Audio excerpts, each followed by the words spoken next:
আজি অধ্যায় নম্বৰ 11 লৈ আহিছোঁ। আজিৰ বিষয়টো হৈছে গণতন্ত্ৰ বনাম অৰ্থনৈতিক বিকাশ।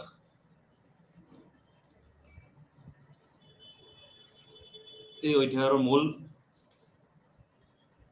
উদ্দেশ্যসমূহ হৈছে গণতন্ত্ৰৰ অৰ্থ আৰু অৰ্থনৈতিক বিকাশৰ অৰ্থ ব্যাখ্যা কৰা, আৰু আন এটা উদ্দেশ্যটো হৈছে গণতন্ত্ৰই অৰ্থনৈতিক বিকাশত কেনেকৈ প্ৰভাৱ পেলায় আৰু অৰ্থনৈতিক বিকাশে কেনেকৈ গণতন্ত্ৰত প্ৰভাৱ পেলায় এইখিনি জানিবলৈ এই অধ্যায়ত আমি আলোচনা কৰিম। মূল বিষয়টো হৈছে যে গণতন্ত্ৰ আৰু অৰ্থনৈতিক বিকাশৰ মাজত সম্পৰ্ক আছে নেকি, এইখিনি আমি জানিবলৈ চেষ্টা কৰিম। আৰু এই পাতনিটি মই ক'ব খুজিছোঁ যে কিছুমান পণ্ডিতসকলে যুক্তি দিছে যে অৰ্থনৈতিক বিকাশে গণতন্ত্ৰত এটা সুপ্ৰভাৱ পেলায়,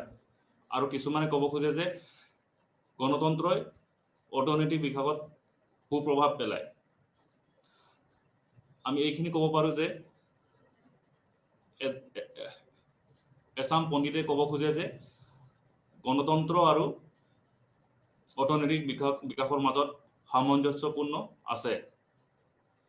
আৰু কিছুমানে ক'ব খোজে যে গণতন্ত্ৰ আৰু অৰ্থনৈতিক বিকাশৰ মাজত সামঞ্জস্যপূৰ্ণ নহয়। এইখিনি কথা আমি এই অধ্যায়ত বিশ্লেষণ কৰি আগুৱাই যাম।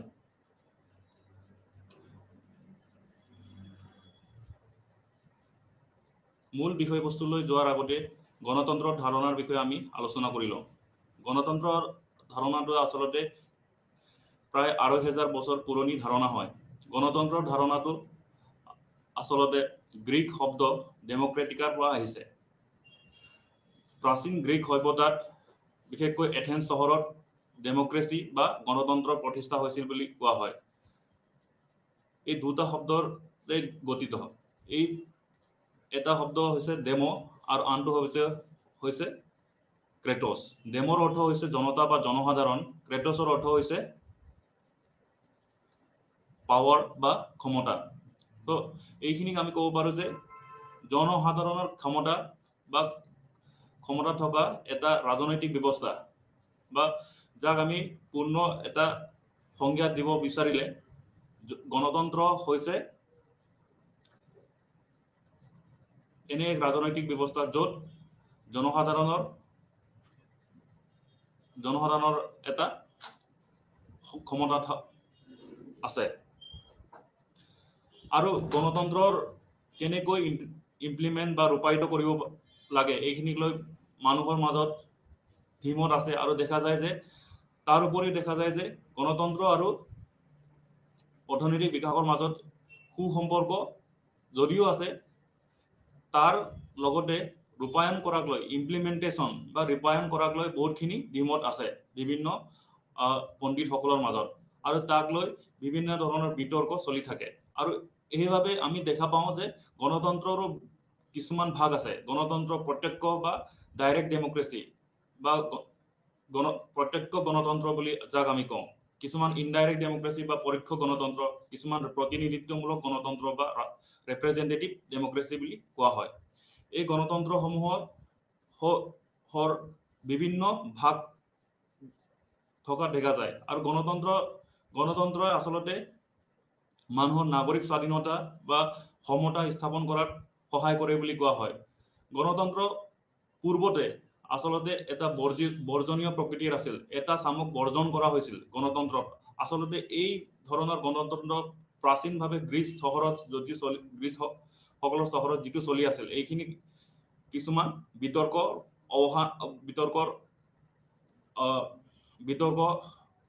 মাজত সোমাই পৰিছিল, কাৰণ মহিলা আৰু দাসসকলক নাগৰিকত্বৰ মৰ্যাদা দিয়া হোৱা নাছিলে। নাগৰিকত্ব মৰ্যাদা নিদিয়াৰ বাবে গণতন্ত্ৰক আচলতে যিটো স্পিৰিট বা আত্মা এইখিনি নাছিলে বুলি কোৱা হয়। আত্মা আচলতে বা গণতন্ত্ৰৰ আচল অৰ্থ প্ৰকাশ কৰিবলৈ বহুতখিনি বা কিছুমান গুণ প্ৰয়োজন হয়। এই গুণসমূহ প্ৰয়োজন হোৱাৰ বাবে ক'ব খোজে যে সকলো জনসাধাৰণক সামৰি পেলাইহে গণতন্ত্ৰ বা সকলো স্তৰৰ জনতাক ধনী দুখীয়া মহিলা পুৰুষ সকলোকে সামৰি পেলাই গণতন্ত্ৰ পূৰ্ণ ৰূপ লয় বুলি কোৱা হয়। আৰু গণতন্ত্ৰ যদি আমি ইতিহাস চাবলৈ যাওঁ, গণতন্ত্ৰ আচলতে প্ৰাচীন গ্ৰীক সভ্যতাৰ পৰা যেতিয়া স্থাপন হৈছিল, এই সময়ত যিটো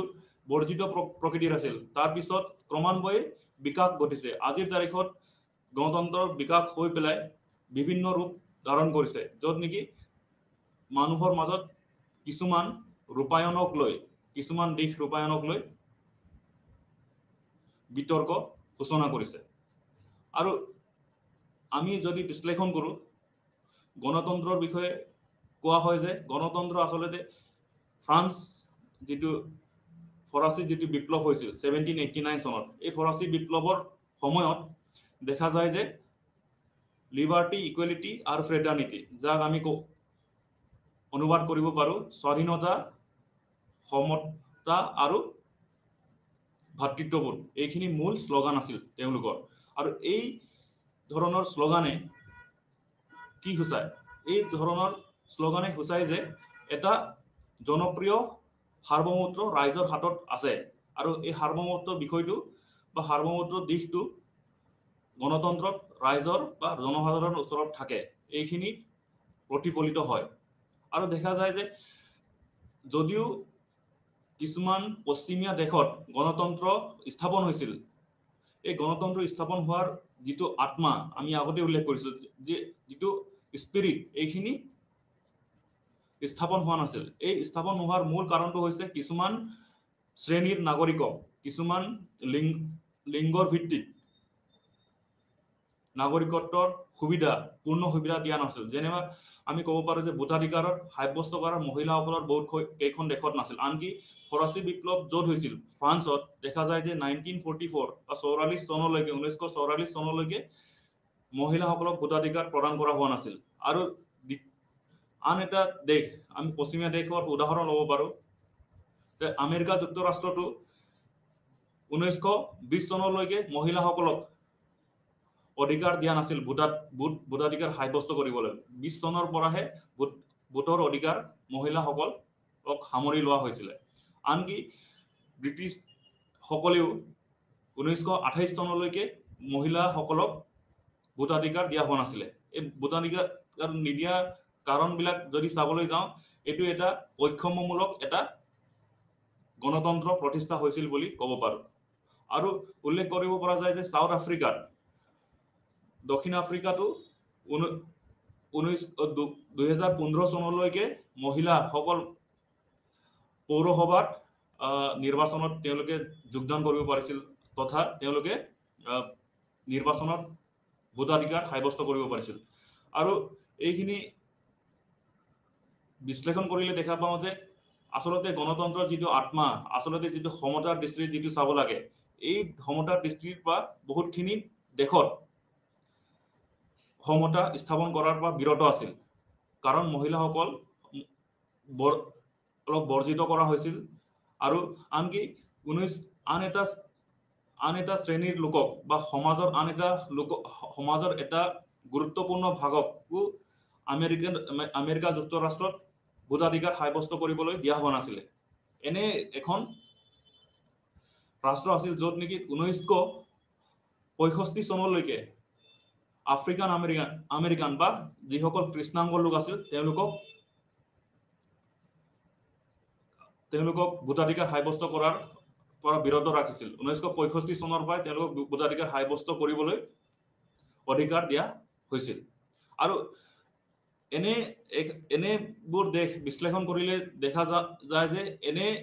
বৈষম্যমূলক আচৰণ চৰকাৰীভাৱে বা এটা ৰাজনৈতিক ব্যৱস্থাৰ মাজত প্ৰচলিত আছিল। কিন্তু ভাৰতৰ যিটো সংবিধান 1950 চনৰ পৰা যেতিয়াৰ পৰা কাৰ্যকৰী হৈছিল, কাৰ্যকৰী দিনাখনৰ পৰা আমি ক'ব পাৰোঁ যে ভাৰতত সমান দৃষ্টিৰে সকলো নাগৰিকক ভোটাধিকাৰ প্ৰদান কৰা হৈছিল। আৰু ভাৰত হৈছে প্ৰথম গণতান্ত্ৰিক দেশ য'ত নেকি আৰম্ভণিৰ পৰা আমি গণতান্ত্ৰিকভাৱে সকলো শ্ৰেণীৰ নাগৰিকক, সকলো লিংগৰ নাগৰিকক ভোটাধিকাৰ সাব্যস্ত কৰিবলৈ বা আমি যাক ক'ব পাৰোঁ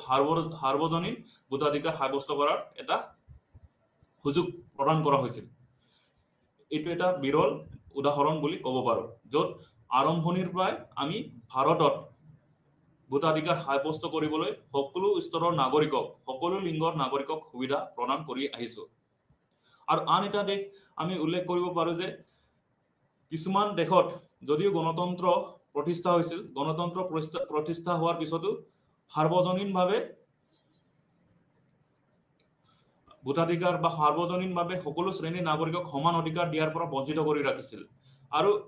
এনেবোৰ কাৰণত বিভিন্ন ধৰণৰ আন্দোলন বা বিভিন্ন ধৰণৰ বিকাশৰ পৰা, অৰ্থনৈতিক বিকাশৰ পৰা, অৰ্থনৈতিক দিশৰ পৰা বা ৰাজনৈতিক দিশৰ পৰা বঞ্চিত হ'ব লগা হৈছিল বিভিন্ন সমাজৰ বিভিন্ন শ্ৰেণীৰ লোকসকলে। গণতন্ত্ৰৰ যদি আমি বিশ্লেষণ কৰোঁ, গণতন্ত্ৰত দুই ধৰণৰ আছে, আৰু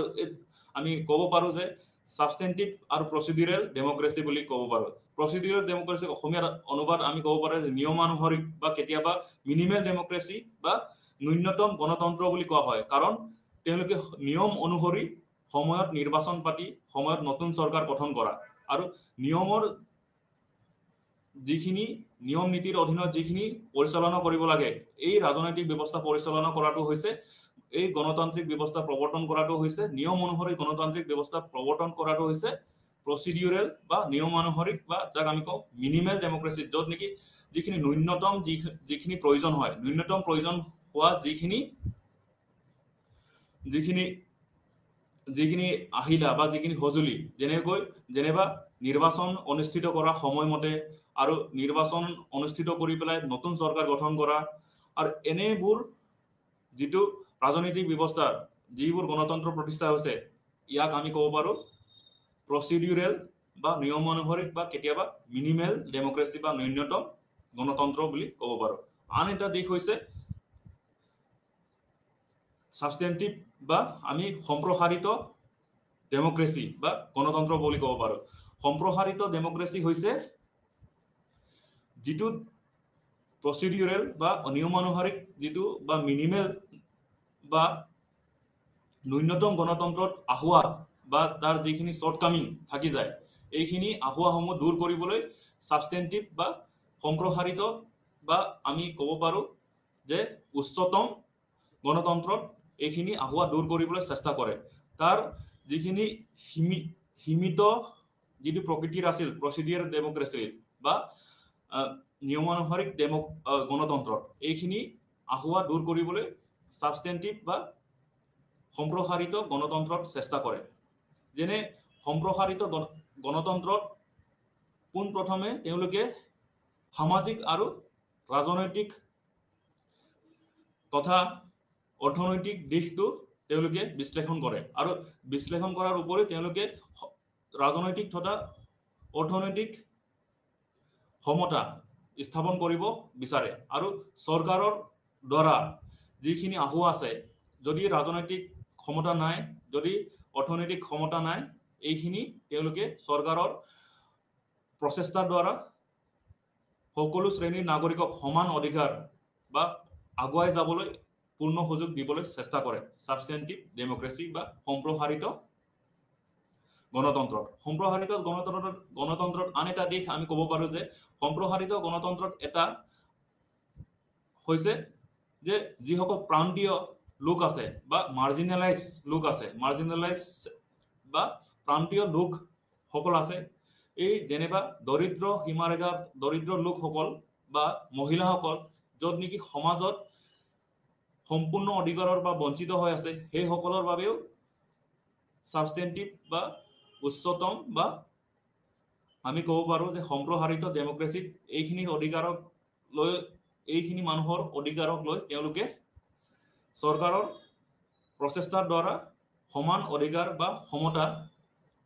দেশত স্থাপন কৰিব বিচাৰে। এই সমতা স্থাপন কৰাৰ দিশটো চাবলৈ গ'লে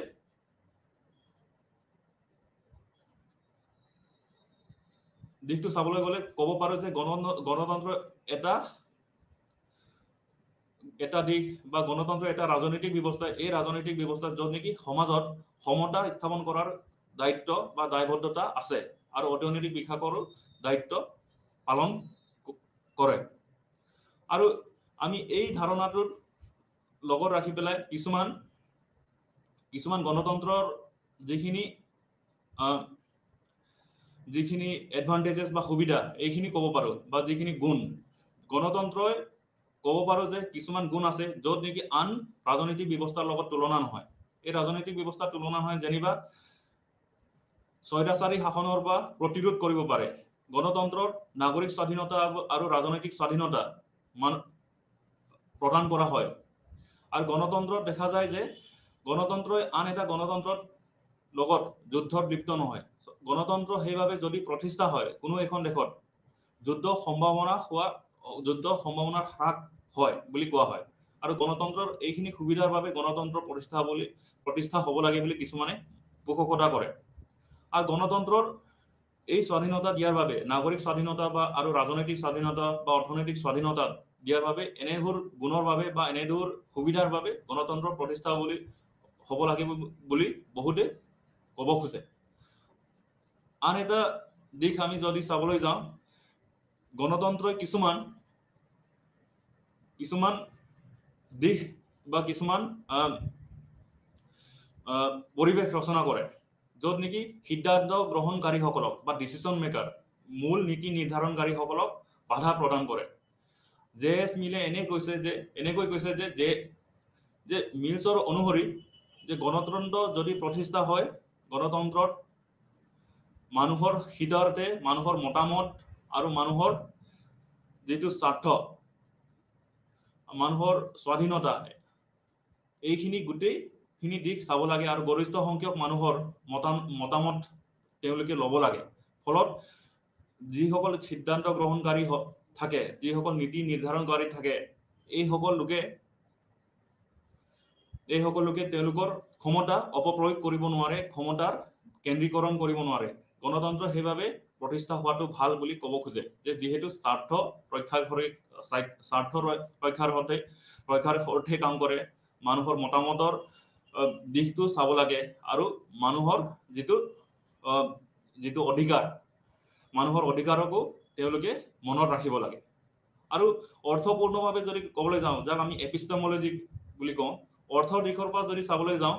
যে গণতন্ত্ৰ এনে এটা গাঁথনি য'ত নেকি এই গাঁথনিৰ মাজত আন এটা দিশ বা গণতন্ত্ৰ এনেকুৱা গাঁথনি কৰা হয় বা ষ্ট্ৰাকচাৰ কৰা হয় যে সকলো পক্ষৰ লগত লৈ পেলাইহে গণতন্ত্ৰ প্ৰতিষ্ঠা কৰিব পাৰি। ফলত গণতন্ত্ৰত আহোৱা দূৰ কৰাৰ বাবে বিভিন্ন পক্ষ সংযোগ কৰিব পাৰে। আৰু আন এটা মিলছে যুক্তি দিয়ে যে গণতন্ত্ৰৰ চৰিত্ৰ গঠন বা প্ৰকৃতি বা চিটিজেন্স বা নাগৰিকৰ বিহেভিয়াৰ বা চৰিত্ৰ গঠন প্ৰক্ৰিয়াত সহায় কৰে। কাৰণ এটা গণতন্ত্ৰ বা ৰাজনৈতিক সুব্যৱস্থা হ'বলৈ হ'লে ৰাজনৈতিক ব্যৱস্থাৰ মাজত থকা যিসকল নাগৰিক আছে, এই নাগৰিক সকলো পূৰ্ণভাৱে সহযোগৰ প্ৰয়োজন আৰু তাৰ সম্পূৰ্ণভাৱে এটা ভাল চৰিত্ৰ বা ভাল গুণৰ অধিকাৰী হ'ব লাগিব।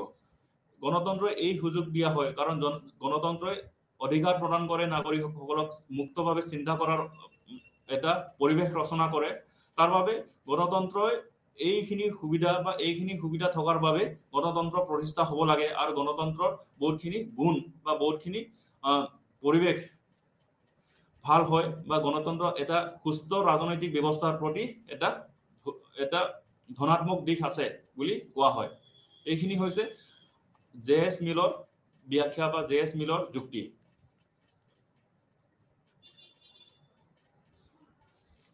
আন এটা দিশলৈ আহিছো, এইটো হৈছে অৰ্থনৈতিক বিকাশ। অৰ্থনৈতিক বিকাশ যিটো অৰ্থনৈতিক বিকাশৰ অৰ্থখিনি যদি চাবলৈ যাওঁ, যিটো অৰ্থনৈতিক বিকাশ এই যে ৰাষ্ট্ৰৰ যিটো আয় বৃদ্ধি বা ৰাষ্ট্ৰৰ যিটো উন্নয়ন, সময় অনুসৰি ৰাষ্ট্ৰৰ যিটো সম্পদৰ বৃদ্ধিকে আমি অৰ্থনৈতিক বিকাশ বুলি ক'ব পাৰোঁ। অৰ্থনৈতিক বিকাশ এনে এটা বিষয় য'ত নেকি ৰাষ্ট্ৰৰ জনমূৰি আয় বৃদ্ধি হোৱাৰ বা প্ৰত্যেক মানুহৰ বা প্ৰত্যেক নাগৰিকৰ আয় বৃদ্ধি হ'ব লাগে তাৰ লগতে ৰাষ্ট্ৰীয় যিটো আয় বা নেশ্যনেল ইনকাম এইখিনি বৃদ্ধি হ'ব লাগে আৰু তাৰ যিটো নিয়োগৰ হাৰ এমপ্লয়মেণ্ট ৰেট আমি যাক কওঁ এমপ্লয়মেণ্ট ৰেট বা নিয়োগৰ হাৰো বৃদ্ধি হ'ব লাগে বুলি অৰ্থনৈতিক বিকাশৰ ধাৰণাই কয় আৰু লগতে কোৱা হয় যে অৰ্থনৈতিক ধাৰণাৰ যে অৰ্থনৈতিক বিকাশৰ ধাৰণাটো এই যে সকলো পিনৰ পৰা অৰ্থনৈতিকভাৱে স্বাৱলম্বী হোৱাৰ উপৰি অৰ্থনৈতিকভাৱে বিকাশ হোৱাটো প্ৰয়োজনীয়তা আছে নাগৰিকসকলৰ সকলো শ্ৰেণীৰ স্তৰৰ বা সকলো স্তৰৰ নাগৰিকসকলে সম উন্নয়ন বা উন্নয়নৰ অধিকাৰ পাব লাগে বুলি কোৱা হয় আৰু দেশৰ ভিতৰত এনে অৰ্থনৈতিক বিকাশটো থকা উচিত বুলি কিছুমানে পোষকতা কৰে আৰু আন এটা দিশটো হৈছে অৰ্থনৈতিক উন্নয়ন আন এটা দিশ যিটো দিশ অৰ্থনৈতিক বিকাশ বা ইকনমিক গ্ৰোথতকৈ অলপ বেলেগ অৰ্থনৈতিক ডেভেলপমেণ্ট বা ইকনমিক ডেভেলপমেণ্ট হৈছে এটা বহন ক্ষমতা থকা এটা ধাৰণা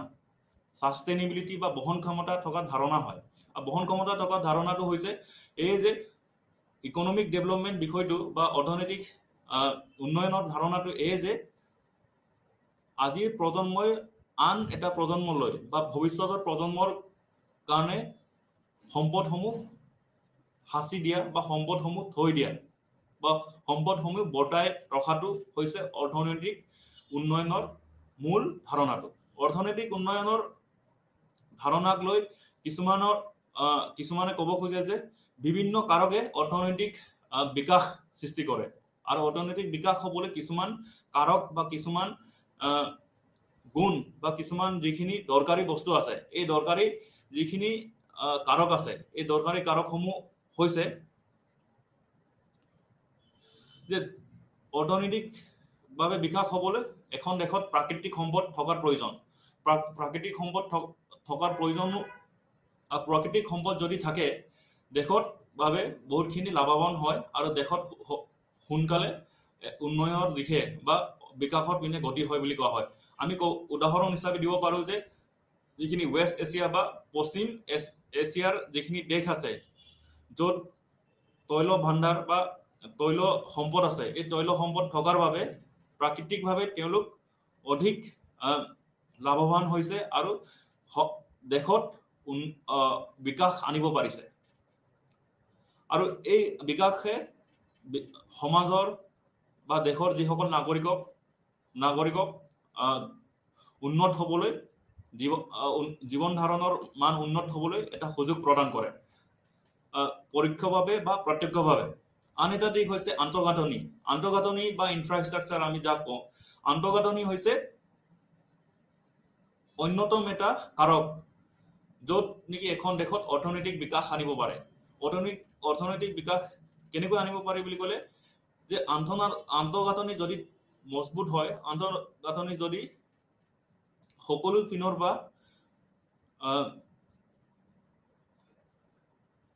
পৰা যদি ৱেল কানেক্টেড বা সম্প্ৰসাৰিত হয় তেনেহ'লে দেশৰ সকলো চুকে কোণে যদি সম্প্ৰসাৰিত হয় যেনিবা আমি ক'ব পাৰোঁ ৰাস্তা পদূলি বা যদি ৰাস্তাৰ যদি যোগাযোগৰ মাধ্যম যদি ভাল হয় ৰাস্তাৰ মাধ্যম আৰু আনকি ৰেলৱেৰ যদি যোগাযোগৰ মাধ্যম যদি ভাল হয় দেশৰ সকলো চুকে কোণে তেনেহ'লে দেশত প্ৰস্তুত হোৱা সামগ্ৰী দেশত নিৰ্মিত হোৱা সামগ্ৰী বিভিন্ন অঞ্চলৰ পৰা আন এটা অঞ্চললৈ গতি কৰিব পাৰি আৰু আন্তঃগাঁথনি যদি মজবুত হয় তেনেহ'লে এখন দেশত বহুতখিনি নিৰ্মিত সামগ্ৰীবোৰ চাহিদা বৃদ্ধি পাব পাৰে আৰু তাৰ যিখিনি বজাৰ প্ৰয়োজন এই বজাৰৰ প্ৰয়োজনীয়সমূহ পূৰণ কৰিব পাৰি যদি যোগাযোগৰ মাধ্যমৰ সুব্যৱস্থা থাকে আন এটা দিশ হৈছে শ্ৰমিক অৰ্থনৈতিক বিকাশৰ বাবে এটা প্ৰয়োজনীয় কাৰক হৈছে শ্ৰমিক বা শ্ৰম এই লেবাৰ আমি যাক ক'ব পাৰোঁ শ্ৰমিক হৈছে অৰ্থনৈতিক বিকাশৰ বাবে এটা ইন্ধন শ্ৰমিক যদি নাথাকে বা শ্ৰমিক পৰ্যাপ্ত পৰিমাণৰ যদি এখন দেশত শ্ৰমিক নাথাকে তেনেহলে উৎপাদনৰ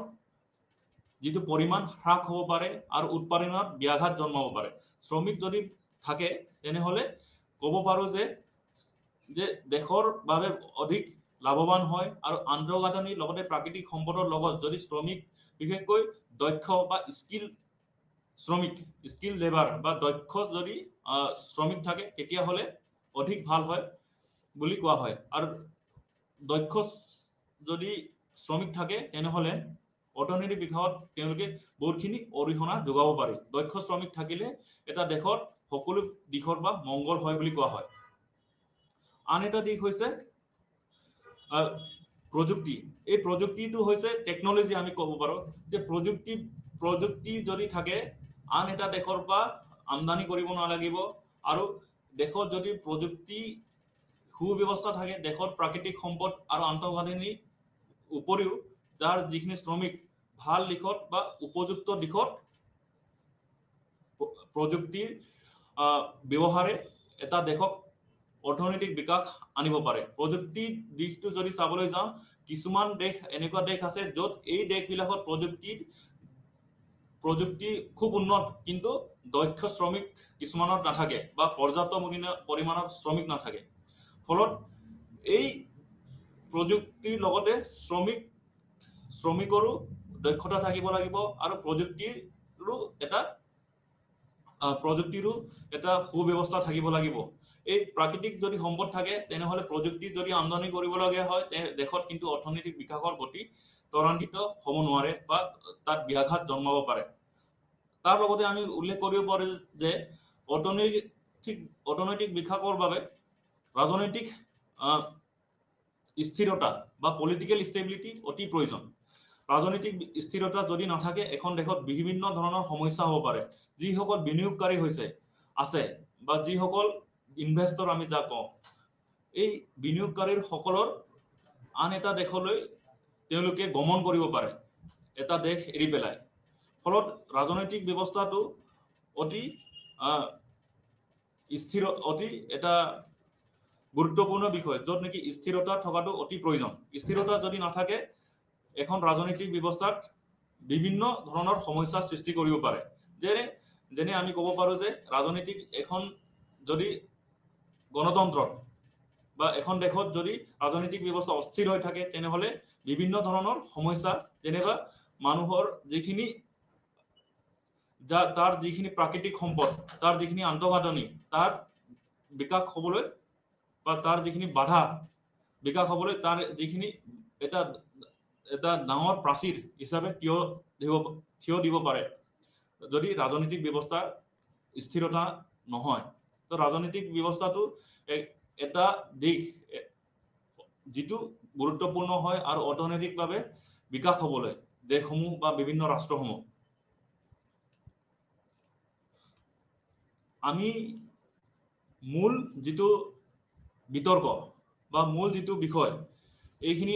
আহিব খুজিছো যে গণতন্ত্ৰ আৰু অৰ্থনৈতিক বিকাশৰ মাজত সামঞ্জস্যপূৰ্ণ নহয় এটা দিশ আৰু আন এটা দিশ আছে গণতন্ত্ৰ আৰু অৰ্থনৈতিক বিকাশৰ মাজত সামঞ্জস্যপূৰ্ণ আছে আমি প্ৰথমে আলোচনা কৰিব বিচাৰিছো গণতন্ত্ৰ আৰু অৰ্থনৈতিক বিকাশৰ মাজত সামঞ্জস্যপূৰ্ণ যে নাই এইখিনি লৈ প্ৰথমে আহিব বিচাৰিছো আৰু ৰাজনৈতিক ব্যৱস্থাৰ মাজত বা গণতন্ত্ৰক আমি যাক কওঁ এই ৰাজনৈতিক ব্যৱস্থাই আচলতে ৰাজনৈতিক ব্যৱস্থাৰ মাজত যদি অস্থিৰতা বা থাকে তেনেহলে বিভিন্ন ধৰণৰ সমস্যাৰ সৃষ্টি কৰিব পাৰে আৰু কিছুমানে ক'ব খোজে যে ৰবাৰ্ট বেৰো নামৰ এজন পণ্ডিতে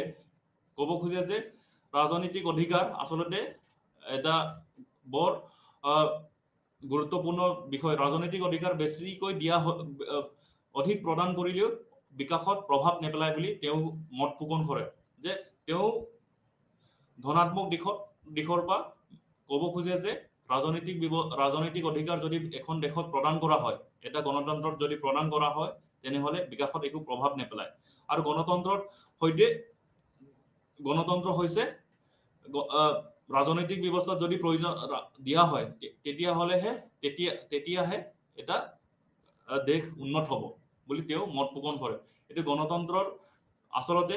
ৰাজনৈতিক অধিকাৰ হৈছে চাবিকাঠি বুলি তেওঁ ৰবাৰ্ট বেৰেৱে ক'ব খোজে। আন এটা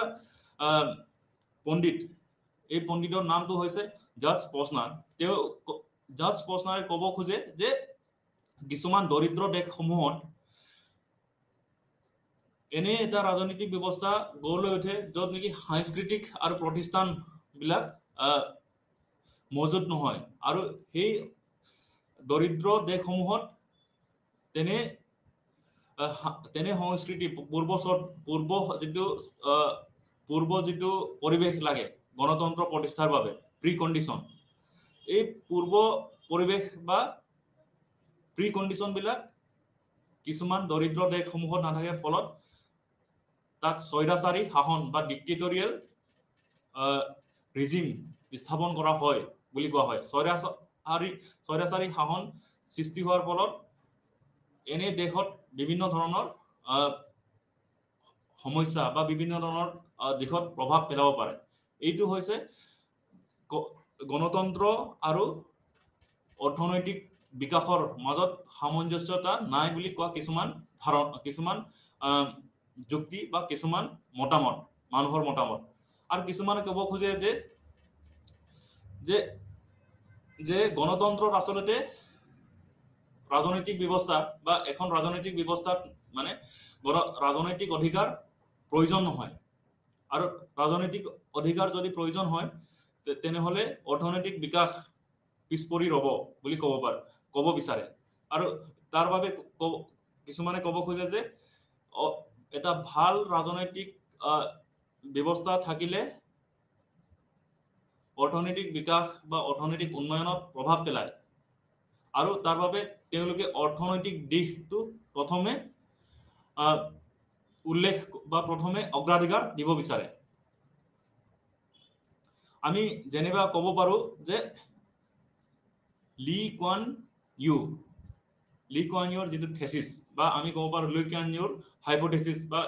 লি কুৱান ইউৰ অনুমান বুলি ক'ব পাৰোঁ, যে তেওঁ ছিংগাপুৰৰ প্ৰাইম মিনিষ্টাৰ আছিলে বা প্ৰধানমন্ত্ৰী আছিল। এই প্ৰধানমন্ত্ৰীজনে কৈছিল যে লি কুৱান ইউৱে কৈছিল যে তেওঁ মত পোষণ কৰিছিল যে প্ৰথমে অৰ্থনৈতিক অধিকাৰ আহে, পিছতহে ৰাজনৈতিক আৰু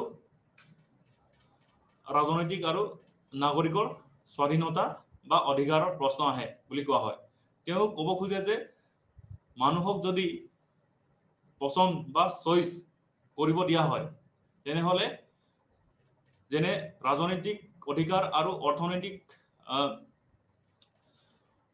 বিকাশৰ মাজত, তেনেহ'লে মানুহে অৰ্থনৈতিক বিকাশ মানুহে পচন্দ কৰিব বুলি কয়। লি কুৱান ইউৰ থেচিছ বা লি কুৱান ইউৰ যিটো অনুমান বা হাইপথেচিছে ক'ব খোজে যে এখন ৰাজনৈতিক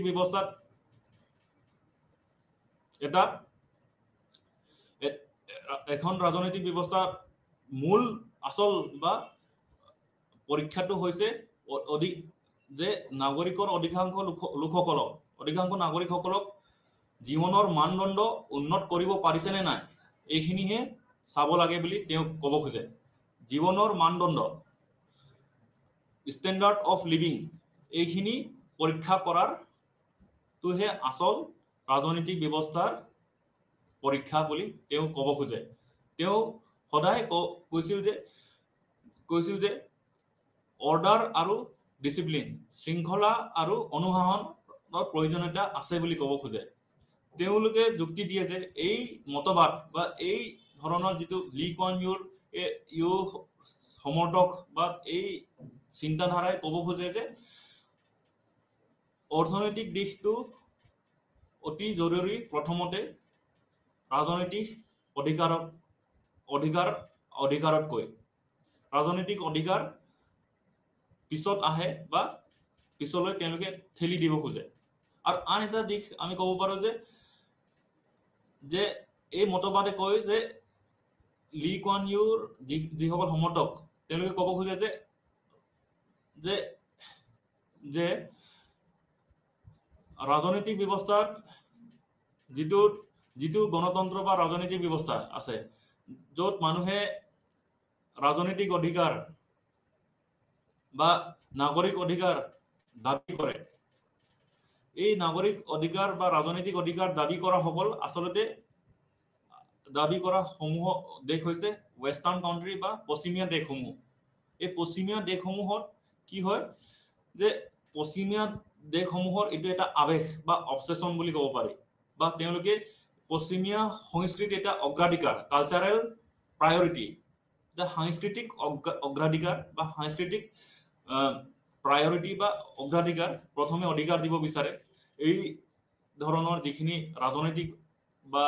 নাগৰিক অধিকাৰসমূহক। এইটো হৈছে পশ্চিমীয়া দেশৰ যিটো প্ৰযোজ্য হয় এই ধৰণৰ যিটো ৰাজনৈতিক ব্যৱস্থা বা এই ধৰণৰ অধিকাৰ ভিত্তিক যিটো প্ৰশ্ন, এই অধিকাৰ ভিত্তিক প্ৰশ্নসমূহ আচলতে ক'ব খোজে যে লি কুৱান ইউ সমৰ্থকসকলে ক'ব খোজে যে এই সমূহ আচলতে এটা এটা পশ্চিমীয়া সংস্কৃতিৰ প্ৰভাৱ বা পশ্চিমীয়া দেশসমূহতে প্ৰযোজ্য হয়। এই ধৰণৰ যিটো ৰাজনৈতিক অধিকাৰৰ প্ৰাধান্য দিয়া যিটো ব্যৱস্থা বা নাগৰিকৰ অধিকাৰ প্ৰাধান্য দিয়া যিটো ব্যৱস্থা, এইটো মিডিল ইষ্ট বা মধ্যপ্ৰাচ্য দেশসমূহত প্ৰযোজ্য নহয়। আৰু এই ৰাজনৈতিক আৰু নাগৰিকৰ স্বাধীনতা দিয়াৰ যিটো প্ৰৱণতা বা অগ্ৰাধিকাৰ দিয়া যিটো সংস্কৃতি, এই যিটো সংস্কৃতিটো আচলতে এছিয়াৰ দেশসমূহত প্ৰযোজ্য নহয় বুলি তেওঁ ক'ব খোজে। আৰু এছিয়া তথা মিডিল ইষ্ট বা যিটো মধ্যপ্ৰাচ্যৰ দেশসমূহত এইখিনি বিষয়টো যেনিবা তেওঁ ক'ব খোজে যে পলিটিকেল বা ৰাজনৈতিক অধিকাৰ, পলিটিকেল ৰাইটছ বা চিভিল ৰাইটছ, নাগৰিকৰ যিটো অধিকাৰ, এইসমূহ গুৰুত্বপূৰ্ণ নহয় বুলি ক'ব খোজে। আৰু তেওঁলোকে যুক্তি দিয়ে যে আচলতে সাউথ কোৰিয়া, যাক আমি ইষ্ট এছিয়াৰ যিখিনি ইকনমি আছে, যিখিনি দেশ আছে, বা পূব যিটো এছিয়াৰ যিখিনি দেশ আছে, ছিংগাপুৰকে ধৰি পেলাই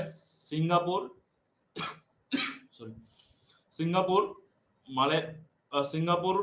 বা সাউথ কোৰিয়া, টাইৱান, এনে দেশসমূহত কি হৈছে যে স্বৈৰাচাৰী শাসন সৃষ্টি হৈছিলে বুলি কোৱা হয়। আৰু স্বৈৰাচাৰী বা ডিক্টেটৰিয়েল গভৰ্ণমেণ্ট বা স্বৈৰাচাৰী ৰিজিম সৃষ্টি হোৱাৰ বাবে বা আধিপত্যবাদী শাসন, অথৰিটেৰিয়ান ৰিজিম যাক আমি ক'ব পাৰোঁ, আধিপত্যবাদী শাসন থকাৰ বাবে এনেবোৰ দেশত মানুহে বিকাশক বা অৰ্থনৈতিক বিকাশক গুৰুত্ব দি পেলাই নাগৰিকৰ স্বাধীনতা খৰ্ব কৰিছিল বা ৰাজনৈতিক স্বাধীনতা খৰ্ব কৰিছিল, ৰাজনৈতিক স্বাধীনতা গুৰুত্ব দিয়া নাছিলে। ফলত এইখিনি দেশসমূহত অধ্যয়ন বা এইখিনি দেশৰ অভিজ্ঞতাৰ ভিত্তিত এইখিনি দেশৰ যিটো অৰ্থনৈতিৰ যিটো পৰিৱেশ, এই পৰিৱেশখিনি চাই পেলাই কিছুমানে কয় যে এই দেশসমূহত আচলতে উন্নয়ন বা অৰ্থনৈতিক বিকাশ হৈছে কাৰণ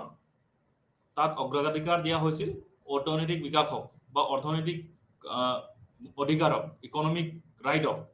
তাত ৰাজনৈতিক অধিকাৰক প্ৰাধান্য বা অগ্ৰাধিকাৰ দিয়া নাছিলে বুলি কোৱা হয়। আৰু আমি উল্লেখ কৰিব পাৰোঁ যে এই দেশসমূহত যদিও বিংশ শতাব্দীত কিছুমান উদাহৰণস্বৰূপে আমি ক'ব পাৰোঁ যে পাকিস্তান, ম্যানমাৰ, এইবোৰ দেশত, ছিংগাপুৰকে ধৰি পেলাই এইবোৰ দেশত গণতন্ত্ৰ আচলতে, মালয়েছিয়াকে ধৰি পেলাই গণতন্ত্ৰ আচলতে অসবল হৈছিল, গণতন্ত্ৰৰ পতন হৈছিল। আৰু গণতন্ত্ৰ পতন হোৱাৰ পিছত মানুহৰ বা তাৰ যিখিনি নাগৰিক বিভিন্ন ধৰণৰ বৈষম্য বা বিভিন্ন ধৰণৰ অধিকাৰ, বিশেষকৈ ৰাজনৈতিক অধিকাৰৰ পৰা বঞ্চিত হৈছিল। আৰু এনেকুৱা এটা ব্যৱস্থাৰ মাজত আবদ্ধ হৈ পৰিছিল যে কিছুমানে জোৰ দি পেলাই বা যাক আমি কওঁ বিভিন্ন ধৰণৰ বাধ্যবাধকতাত নাগৰিকসকলক লিপ্ত কৰাইছিল আৰু এই নাগৰিকসকলক অৰ্থনৈতিকভাৱে তেওঁলোকক বিকাশৰ যদিও সুবিধা দিয়া হৈছিল কিন্তু ৰাজনৈতিকভাৱে সুবিধা প্ৰদান কৰা হোৱা নাছিল বুলি কোৱা হয় আৰু এই ৰাজনৈতিক ব্যৱস্থাৰ সমূহত বিশেষকৈ যদিও আমি আজিৰ তাৰিখত ৰাজনৈতিক ব্যৱস্থাৰ প্ৰাধান্য দিয়াৰ বাবে অৰ্থনৈতিক ব্যৱস্থা পতন হ'ল বুলি কিছুমানে ক'ব খোজে যে এই ধৰণৰ যিটো মতবাদ সমৰ্থনযোগ্য নহয় বুলি ক'ব খোজে যে ৰাজনৈতিকভাৱে বা যদি অগ্ৰাধিকাৰ দিয়া হয় ৰাজনৈতিকভাৱে অধিকাৰ প্ৰদান কৰা হয় তেনেহলে এটা দেশত অৰ্থনৈতিক বিকাশ নহয় এনে ধৰণৰ ধাৰণা লি কুৱান ইউৱে যদিও দাঙি ধৰে এই ধাৰণা বা এই ধৰণৰ যিটো মতবাদ যাক আমি ক'ব পাৰো যে যিটো সামঞ্জস্যপূৰ্ণ নহয় বুলি কিছুমানে যিটো ক'ব খোজে এই সামঞ্জস্যপূৰ্ণ নহয় বুলি কোৱাখিনি কিছুমানে দ্বিমত বা কিছুমানে অসন্মত প্ৰকাশ কৰিছে এই অসন্মত প্ৰকাশ কৰা দিশলৈ আমি যাব বিচাৰো এইটো হৈছে গণতন্ত্ৰ আৰু অৰ্থনৈতিক বিকাশ সামঞ্জস্যপূৰ্ণ আছে বা কম্পেটিবল হয় গণতন্ত্ৰৰ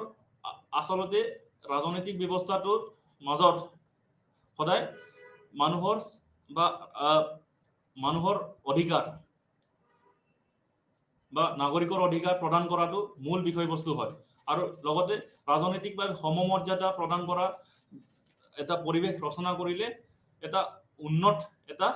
দিশলৈ গুচি যায় বা উন্নত এটা দেশৰ পিনে গতি কৰে বুলি কোৱা হয় আৰু গণতন্ত্ৰ যদি ভাল হয় বা ৰাজনৈতিক ব্যৱস্থাত এখন গণতান্ত্ৰিক দেশত যদি ভাল হয় তেনেহলে এই দেশত বিভিন্ন ধৰণৰ সংস্কাৰ আনিব পাৰে এই বিভিন্ন ধৰণৰ সংস্কাৰ যেনিবা আমি ক'ব পাৰো যে মাৰ্কেট ৰিফৰ্মছ বা বজাৰৰ সংস্কাৰৰ ফলত এটা দেশত বিনিয়োগকাৰীৰ সৃষ্টি হ'ব পাৰে আৰু বিনিয়োগৰ ফলত দেশত এটা অৰ্থনৈতিক উত্থান বা অৰ্থনৈতিক বিকাশৰ এটা বাট মুকলি হ'ব পাৰে বুলি কয় আৰু উল্লেখ কৰিব পাৰো যে কিছুমান পণ্ডিতে ক'ব খোজে যে যেনে মিল্টন ফ্ৰেডমেনে ক'ব খোজে যে ৰাজনৈতিক অধিকাৰ আচলতে পোনপ্ৰথমে দিব লাগে বা উচ্চ স্তৰৰ ৰাজনৈতিক অধিকাৰ এখন দেশৰ বিকাশৰ বাবে অৰ্থনৈতিক বিকাশৰ বাবে প্ৰয়োজন হয় বুলি তেওঁ মত পোষণ কৰে যে ৰাজনৈতিক অধিকাৰ দিলে যে দেশ এখন উন্নতি নহয় তেনে ধৰণৰ ধাৰণাৰ তেওঁলোকে নাকচ কৰে যে অৰ্থনৈতিক উন্নয়নৰ বাবে বা অৰ্থনৈতিক বিকাশৰ বাবে এখন দেশত ৰাজনৈতিক অধিকাৰ প্ৰদান কৰিব নালাগে তেনে এটা মতৰ বিৰোধিতা কৰে আৰু অধ্যয়ন বা তথ্যভিত্তিত যদি ক'ব পাৰো তথ্যভিত্তিত যদি আমি বিশ্লেষণ কৰো তেনেহলে ৱৰ্ল্ড ইকনমিক ফৰাম বা বিশ্ব অৰ্থনৈতিক মঞ্চ তেওঁলোকৰ অধ্যয়নত পোৱা গৈছিল যে যিসকল দেশ অগণতান্ত্ৰিক দেশৰ পৰা গণতান্ত্ৰিক ব্যৱস্থা নন ডেমক্ৰেটিকৰ পৰা ডেমক্ৰেটিক সিস্টেম অগণতান্ত্ৰিকৰ পৰা গণতান্ত্ৰিক ব্যৱস্থা আকোৱালি লৈছে এই দেশসমূহত প্ৰায় 30 বছৰ কালত 20% জিডিপি গ্ৰছ ডমেষ্টিক প্ৰডাক্ট বা মুঠ ঘৰুৱা উৎপাদন বৃদ্ধি পাইছে বুলি তেওঁলোকে ক'ব খোজে আৰু কিছুমানে ক'ব খোজে যে কিছুমান বিশ্লেষক বা কিছুমান নিৰীক্ষকে ক'ব খোজে পণ্ডিতে ক'ব খোজে যে এখন দেশত উন্নত হ'বলৈ বা অতি উন্নত দেশ হিচাপে পৰিগণিত হ'বলৈ এখন দেশত আয়ৰ পৰিমাণ প্ৰায় 6,000 US ডলাৰ বা মাৰ্কিন ডলাৰ জনমূৰি আয় হ'ব লাগে বুলি ক'ব খোজে আৰু যদি অতি স্থিৰতা বা পলিটিক্যাল ষ্টেবিলিটি বা ৰাজনৈতিক স্থিৰতা যদি থাকে তেনেহলে এই দেশসমূহত দেখা যায় যে এই দেশসমূহৰ জনমূৰি আয় 9,000 মাৰ্কিন ডলাৰ পৰ্যন্ত থাকে বুলি কিছুমান বিশ্লেষকে ক'ব খোজে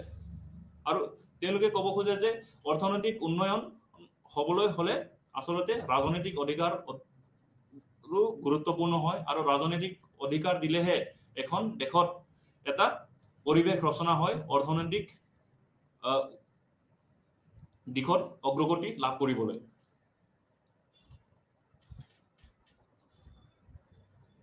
আন এটা দিশ আমি ক'ব পাৰো যে যদিও কিছুমান দেশত বিশেষকৈ পূব এছিয়া বা ইষ্ট এছিয়াৰ দেশসমূহ যেনে ছিংগাপুৰ সাউথ কোৰিয়া টাইৱান এইবোৰ দেশত বা আনকি আমি ক'ব পাৰো চীন দেশত বিশেষকৈ সংস্কাৰৰ পিছত 70 দশকৰ যিটো সংস্কাৰ তাৰ পিছত যদিও উন্নতি হৈছে এই দেশসমূহত গণতান্ত্ৰিক ব্যৱস্থা নাই বুলি কিছুমান পণ্ডিত বা কিছুমান বিশ্লেষকে ক'ব খোজে এই পণ্ডিতসকলৰ মাজত অন্যতম হৈছে অমৰ্ত্য সেনে ডেভেলপমেন্ট এজ ফ্ৰীডম বা স্বাধীনতা হিচাপে উন্নয়ন বুলি তেওঁ এখন গ্ৰন্থ লিখিছে আৰু এই গ্ৰন্থত তেওঁলোকে উল্লেখ কৰিছে যে স্বাধীনতা আসলতে এটা বহল অৰ্থত আমি বুজিব লাগিব স্বাধীনতা কেৱল অৰ্থনৈতিক দিশটো বা মৌলিক যিটো আয় বেসিক ইনকাম এইখিনি বিশ্লেষণ কৰিলে নহব বা এখন দেশৰ যিটো ৰাষ্ট্ৰীয় আয় বা এখন দেশৰ যিটো জনমূৰি আয় এইখিনি বিশ্লেষণ কৰাৰ ভিত্তিত আমি এখন দেশ উন্নত হৈছে বা এখন দেশৰ অৰ্থনৈতিক বিকাশ হৈছে এইখিনি লৈ আমি বিশ্লেষণ কৰাটো এটা মূল্যৰ অৱনতি হ'ব বুলি তেওঁলোকে ক'ব খোজে যে তেওঁ সংজ্ঞা দিব খোজে যে স্বাধীনতা বা যিটো স্বাধীনতা হৈছে বহল অৰ্থত মানুহৰ সামৰ্থ্য মানুহৰ যিটো কেপেবিলিটি বৰ্ধিত কৰা বা ইনক্ৰিজ কৰা বৃদ্ধি কৰাটো বুজায় আৰু মানুহৰ যদি ৰাজনৈতিক স্বাধীনতা যদি প্ৰদান কৰা হয় তেনেহলে সাংস্কৃতিক দিশতো প্ৰগতি হয় বা অগ্ৰগতি লাভ কৰে ফলত এটা দেশত বা এখন দেশৰ সকলো পিনৰ পৰা উন্নয়ন বা সকলো দিশৰ পৰা বিকাশ হয় বুলি ক'ব পাৰো আৰু আন এটা দিশ বা আন এটা তেওঁলোকে ঋণাত্মক দিশ যিখিনি বিশ্লেষক বা আগৰ যিখিনি যুক্তি দিছিল যে অৰ্থনৈতিক বিকাশৰ বাবে ৰাজনৈতিক অধিকাৰ প্ৰাধান্য দিব নালাগে বা অগ্ৰাধিকাৰ দিব নালাগে এইখিনি যুক্তি তেওঁলোকে ক'ব খোজে যে অৰ্থনৈতিক বিকাশ হ'ব হলে আসলতে এটা দেশত ৰাজনৈতিক অগ্ৰাধিকাৰ দিব নালাগে এইখিনি যুক্তি সহমত নহয় তেওঁলোকে ক'ব খোজে যে কিছুমান দেশক যেনেবা ছিংগাপুৰ সাউথ কোৰিয়া টাইৱান এই 3-4খন দেশক আমি উদাহৰণ হিচাপে লৈ পেলাই এখন দেশত এই 3-4খন দেশক উদাহৰণ হিচাপে লৈ পেলাই যে এখন দেশত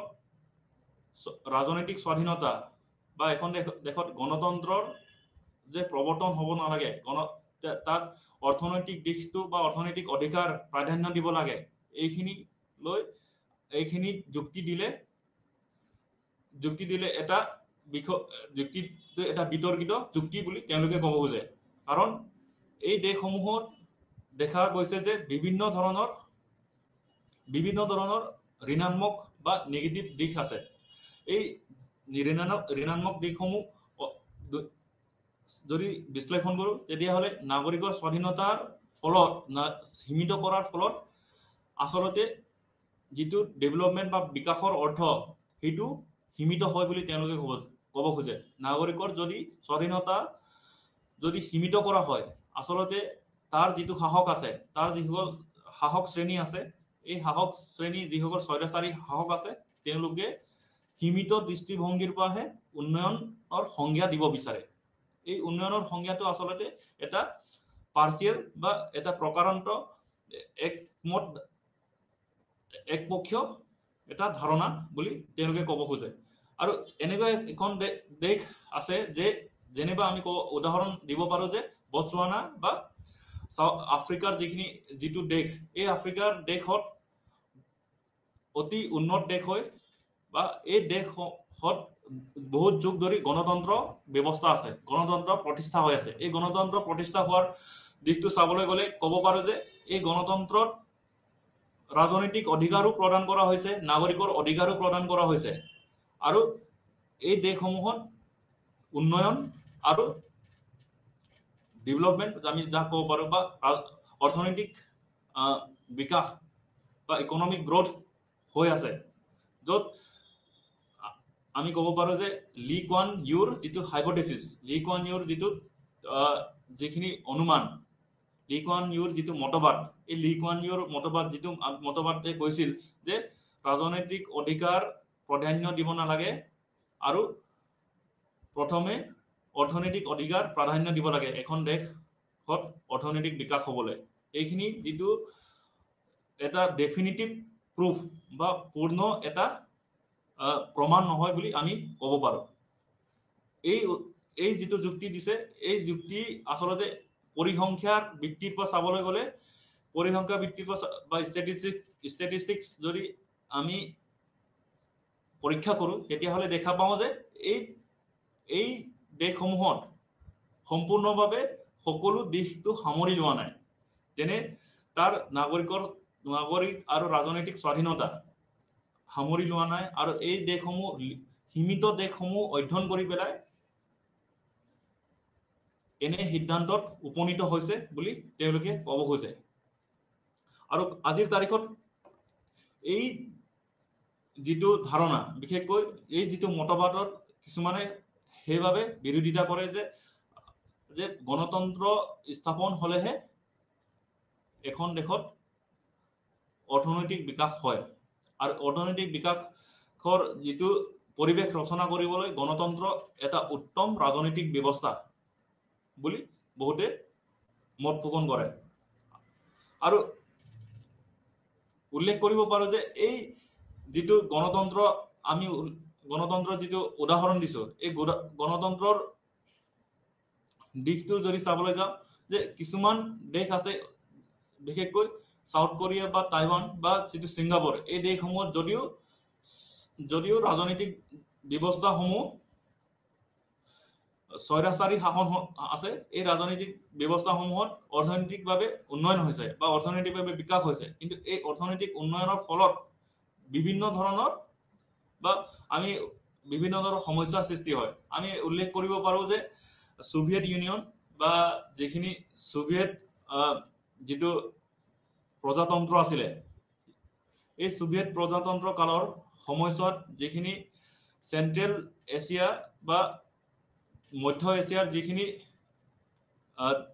ৰাষ্ট্ৰ আছিলে, এই ৰাষ্ট্ৰসমূহত বিভিন্ন ধৰণৰ পাৰিপাৰ্শ্বিক সমস্যা দেখা দিছে আজিৰ তাৰিখত। কাৰণ তাত বা সেই দেশসমূহত উন্নয়ন বা অৰ্থনৈতিক বিকাশ আনিবলৈ বিভিন্ন ধৰণৰ শোষণ হৈছিল। বিশেষকৈ এই শোষণ পৰিৱেশক অতি শোষণ বা অভাৰ এক্সপ্লইটেশ্যন কৰা হৈছিল বুলি কোৱা হয়। ফলত আজিৰ তাৰিখত ইকলজিকেল বা পাৰিপাৰ্শ্বিক সমস্যাৰ সৃষ্টি হৈছে বুলি কোৱা হৈছে। আৰু এই পাৰিপাৰ্শ্বিক সমস্যাৰ সৃষ্টি হোৱাৰ বাবে বিভিন্ন ধৰণৰ নাগৰিকৰ অধিকাৰৰ সমস্যা হৈছে বুলি কোৱা হয়। আৰু আমি উল্লেখ কৰিব পাৰো যে এই ধৰণৰ যিটো মতবাদ আছে, এই যিটো দুটা মতবাদ দিলো, যে ৰাজনৈতিক ব্যৱস্থা প্ৰথমে ভাল হ'ব লাগে, তাৰপিছত অৰ্থনৈতিক বিকাশ হ'ব, বা অৰ্থনৈতিক আৰু আন এটা মতবাদ হৈছে অৰ্থনৈতিক বিকাশ হ'বলৈ হ'লে ৰাজনৈতিক ব্যৱস্থাৰ পিছত ৰাখিব লাগে বা দ্বিতীয়তে আহে বুলি কোৱা হয়। এই ধৰণৰ যিটো মতবাদ আচলতে এটা বিতৰ্কিত মতবাদ হয় আৰু এই বিতৰ্কিত মতবাদবিলাক বিশ্লেষণ কৰি চাব পাৰোঁ যে ৰাজনৈতিক ব্যৱস্থাত যদি গণতান্ত্ৰিক হয় তেনেহ'লে এই ধৰণৰ যিটো গণতান্ত্ৰিক ব্যৱস্থাই নাগৰিকৰ বাবে এটা সুবিধা প্ৰদান কৰা হয় বিশেষকৈ ৰাজনৈতিকভাৱে মত প্ৰকাশৰ সুবিধা উপৰিও নাগৰিকৰ যিখিনি স্বাধীনভাৱে চিন্তা কৰাৰ এটা পৰিৱেশ গঢ় লৈ উঠে আৰু সিদ্ধান্ত গ্ৰহণকাৰীকলৈ তেওঁলোকে পৰামৰ্শ দিব পাৰে স্বতঃস্ফূৰ্তভাৱে বা স্বাধীনচেতিয়াভাৱে ফলত এখন দেশত গণতান্ত্ৰিকভাৱে উন্নয়ন বা গণতান্ত্ৰিকভাৱে ৰাজনৈতিক ব্যৱস্থা যদি অনুকূল হৈ থাকে তেনেহ'লে অৰ্থনৈতিক দিশটো এটা অৰ্থনৈতিক দিশ বা অৰ্থনৈতিক বিকাশটো এটা ভাল এটা পৰিৱেশ ৰচনা হয় আৰু আমি উল্লেখ কৰিব পাৰোঁ যে কিছুমান যিটো অৰ্থনৈতিক ব্যৱস্থাত বিশেষকৈ চীন দেশৰ যিটো বৃহৎ সংখ্যক বান্ধ নিৰ্মাণ কৰা হৈছে বিশেষকৈ উল্লেখ কৰা অনুসৰি 90,000 বান্ধ 90,000 মানে ডেমছ তাত নিৰ্মাণ কৰা হৈছে সেই নিৰ্মাণৰ ভিত্তিত এখন সেই ৰাষ্ট্ৰৰ যিবিলাক অঞ্চল আছে এই অঞ্চল বান্ধ নিৰ্মাণ কৰা অঞ্চলসমূহ খুব প্ৰভাৱিত হৈছে বিশেষকৈ পাৰিপাৰ্শ্বিকভাৱে ব্যাঘাত বা পাৰিপাৰ্শ্বিকভাৱে সমস্যাৰ সৃষ্টি হৈছে আৰু এই যিখিনি পৰিৱেশবিলাক থুনুকা হৈ পৰিছে বুলি কোৱা হয় আৰু ফলত কোৱা হৈছে বৃহৎ সংখ্যক যিটো বান্ধ নিৰ্মাণ কৰা হয় এই বান্ধ নিৰ্মাণ কৰাৰ বাবে বিভিন্ন ধৰণৰ মানৱ অধিকাৰৰ প্ৰভাৱিত হৈছে বুলি কোৱা হয় এই প্ৰভাৱিত হোৱাৰ বাবে কোৱা হয় যে অৰ্থনৈতিক বিকাশটো আচলতে এটা সীমিত দৃষ্টিভংগী আৰু অৰ্থনৈতিক বা ইকনমিক ডেভেলপমেণ্ট অৰ্থনৈতিক উন্নয়ন হ'লে এটা বহল দৃষ্টিভংগী হয় অৰ্থনৈতিক দৃষ্টিভংগী দিশৰ পৰা যদি চাবলৈ যাওঁ অৰ্থনৈতিক উন্নয়নটো হৈছে এটা বহনক্ষম বা সাষ্টেইনেবিলিটি থকা উন্নয়ন হ'ব লাগে বুলি কোৱা হয় যে অৰ্থনৈতিক দিশটো বিকাশ যদি লাগে বা এখন দেশত এই ৰচনা কৰিব হ'লে যে বিকাশ যদি ৰচনা কৰিব হয় তেনেহ'লে এখন দেশত পিছৰ প্ৰজন্মৰ বা ভৱিষ্যত প্ৰজন্মৰ কাৰণে চিন্তা কৰিব লাগে আৰু এই চিন্তা কৰাৰ পৰিৱেশ গঢ় দিব পাৰিলেহে এখন দেশত এটা প্ৰকৃত গণতন্ত্ৰ স্থাপন হৈছে বুলি ক'ব পাৰোঁ এই প্ৰকৃত গণতন্ত্ৰ বা আমি যাক ক'ব পাৰোঁ যে সিদ্ধান্ত গ্ৰহণকাৰী বা সিদ্ধান্ত নিৰ্ণয়কাৰীসকলৰ যিটো আমি ক'ব পাৰোঁ যে এই সিদ্ধান্ত গ্ৰহণকাৰীসকল পৰামৰ্শ স্বাধীনচিতীয়াভাৱে দিব লাগিব বা এটা মুক্ত বাতাবৰণ সৃষ্টি কৰিব লাগিব যিটো সম্ভৱ হয় এটা গণতন্ত্ৰত আৰু এই গণতন্ত্ৰত মুক্ত চিন্তাধাৰাৰ পৰিৱেশ ৰচনা হোৱাৰ বাবে বহুতে ক'ব খোজে যে এটা অৰ্থনৈতিক বিকাশ সম্ভৱ হয় আৰু অৰ্থনৈতিক বিকাশ সম্ভৱ হ'বলৈ হ'লে সকলো দিশত পৰা মানুহক বা নাগৰিকক স্বাধীনতা প্ৰদান কৰিব লাগিব ই ৰাজনৈতিক স্বাধীনতা মত প্ৰকাশৰ অধীনত স্বাধীনতা আৰু দৰিদ্ৰ তথা মহিলাসকলক বা লিংগৰ ভিত্তিত বা বিভিন্ন সমাজৰ সাঙুৰি পেলাই এখন সাৰ্বজনীন সমাজ সৃষ্টি হ'ব লাগে বা সাৰ্বজনীনভাৱে অধিকাৰৰ থকা এটা সমাজ সৃষ্টি হ'ব লাগে বুলি আমি ক'ব পাৰোঁ আৰু এইখিনি দিশ বিশ্লেষণ কৰিলে দেখা পাওঁ যে ৰাজনৈতিক ব্যৱস্থা যদি ধনাত্মক দিশত বিশ্লেষণ কৰোঁ গণতন্ত্ৰ সদায় উত্তম হয় আৰু গণতন্ত্ৰৰ বাহিৰে স্বৈৰতন্ত্ৰ অৰ্থনৈতিক বিকাশ যদিও হয় এইখিনিত এটা সীমিত ধাৰণা হয় আৰু সীমিত ধাৰণাৰ ফলত মানুহৰ বা নাগৰিকৰ বিভিন্ন সমস্যাৰ সৃষ্টি হয় আৰু আমি ক'ব পাৰোঁ যে গণতন্ত্ৰ হৈছে এটা উত্তম ৰাজনৈতিক ব্যৱস্থা য'ত স্বাধীনচিতীয়াভাৱে বা এখন দেশত উন্নতিৰ বা উন্নয়নৰ বাবে কাম কৰিব পাৰে আৰু এইটো হৈছে মূল বিষয়